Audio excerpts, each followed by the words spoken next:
మన జీవితంలో ప్రతి ఒక్కరికి ఒక లక్ష్యం ఉంటుంది. కొందరికి సంపాదన కావాలని, ఇంకొందరికి పేరు కావాలని, మరికొందరికి శాంతి కావాలని. కానీ ఈ ప్రయాణంలో ఎంతో మంది పడే ఓ పెద్ద సమస్య అతిగా ఆలోచించడం.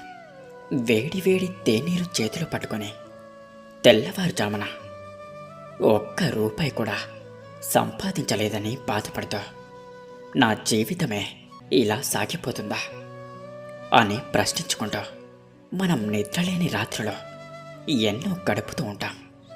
కానీ ఆ రాత్రుల్లో మనం నిజంగా చేస్తున్న పని ఏమిటి?